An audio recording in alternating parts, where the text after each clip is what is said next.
നിങ്ങളുടെ favourite shows ഇനി ഒരിക്കലും മിസ്സാവില്ല. ഇപ്പോൾ Zee5 കാണും നിങ്ങളുടെ ഫേവറേറ്റ് ഷോ തികച്ചും സൗജന്യമായി. സുസ്മിതേ, സത്യാമ്മേ നീ നാണം കെടുത്തുക. പറഞ്ഞല്ലോ, എനിക്കിതേ ഉള്ളൂ. നിന്റെ സത്യാമ്മയ്ക്ക് അത്രയ്ക്ക് നാണക്കേടാണെങ്കിൽ എന്നെ ഈ ചടങ്ങിന് ക്ഷണിക്കരുതായിരുന്നു. അല്ലെങ്കിൽ അതുപോലൊരു പിച്ചക്കാരന് എന്റെ കൈ പിടിച്ചു കൊടുക്കരുതായിരുന്നു.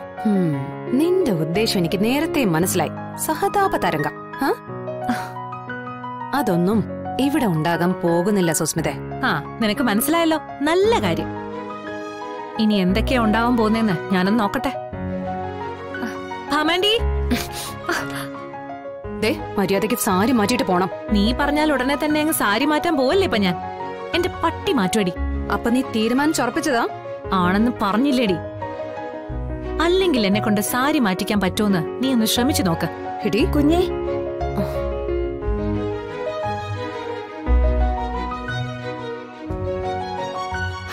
ഞാൻ എവിടെയൊക്കെ നോക്കി.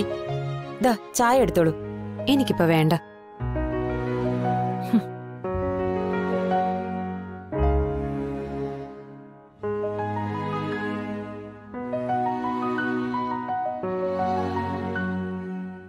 അതെ, നിന്റെ പിടിവാശി തന്നെ നടക്കട്ടെ. നീ സാരി മാറുന്നില്ലെങ്കിൽ വേണ്ട. ദേ ചായ എടുത്തു കുടിക്കേ. നടന്ന് ക്ഷീണിച്ചതല്ലേ.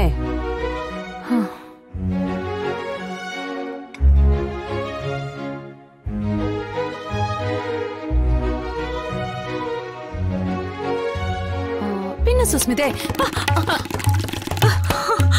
അയ്യോ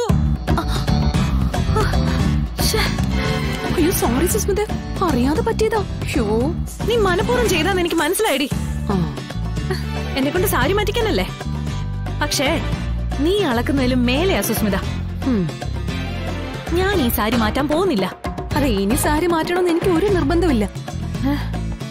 എടീ, ഇതുടുത്തോണ്ട് ഇന്നത്തെ ദിവസം നീ ഇതുവഴി നടന്ന നിന്റെ തലയ്ക്കോളമാണെന്നേ എല്ലാവരും കരുതും.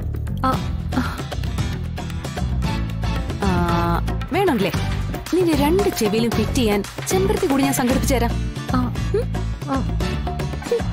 എടീ, ഈ കോലത്തിൽ നിന്ന് നീ എന്ത് പറഞ്ഞാലും ആരും വിശ്വസിക്കാൻ പോകുന്നില്ല. നിന്നെ പിടിച്ചേ മെന്റൽ ഹോസ്പിറ്റലിൽ കൊണ്ടുപോവുകയുള്ളൂ. ആ നിലവിളി ശബ്ദമൊക്കെയുള്ള വണ്ടി വിളിച്ച്. കുഴപ്പമാണല്ലോ. ഞാൻ രോഹിത്തിനെ പറ്റി പറയാൻ പോകുന്ന കാര്യം ആമാൻഡി വിശ്വസിക്കില്ലേ? പിന്നെ ഞാൻ ഈ പണിപ്പെട്ടതൊക്കെ വെറുതെ ആവും. ഇല്ല സുസ്മിതേ, ആരും വിശ്വസിക്കാൻ പോകുന്നില്ല. എനിക്ക് അങ്ങനെ എന്തോ പറയാനുണ്ടെന്ന് ഇവക്കെങ്ങനെ മനസ്സിലായി? എനിക്ക് ഭാമാന്റിയോട് പ്രത്യേകിച്ചൊന്നും പറഞ്ഞു പിടിപ്പിക്കാനില്ല. അതിന് വന്നതല്ല ഞാൻ. നീ വന്നത് എന്തിനാന്നൊക്കെ എനിക്ക് നല്ല വൃത്തിയായിട്ട് അറിയാം സുസ്മിതേ. ഈ മൈൻഡ് റീഡിംഗ് എന്നൊരു കല അഭ്യസിച്ചോണ്ടിരിക്കുക ഞാൻ. നിന്റെ മനസ്സ് വായിക്കുമ്പോ കാണുന്നത് മുഴുവൻ ദുഷ്ടതരങ്ങളും ക്രൂരതകളും ആണെന്ന് മാത്രം. ഒരുമാതിരി നരകത്തിലേക്ക് നോക്കുന്ന പോലെ. എന്നാ നീ ചെല്ല് സത്യമ്മയുടെ അടുത്തേക്ക്. കുഴഞ്ഞല്ലോ. ചെല്ല് ചെല്ല് ചെല്ല്. ശാലിനി, എനിക്ക് മാറാനൊരു നിനക്ക് മാറാനൊരു സാരി. സാരിയോ? എന്തേലും ഉണ്ടെങ്കിൽ വ്യക്തമായിട്ട് പറ. സാരി. അങ്ങനെ പറ. അപ്പൊ ഒരു സാരി. ഡൗൺലോഡ് ചെയ്യൂ Zee5 ആപ്പ്. കാണൂ എല്ലാ എപ്പിസോഡുകളും സൗജന്യമായി.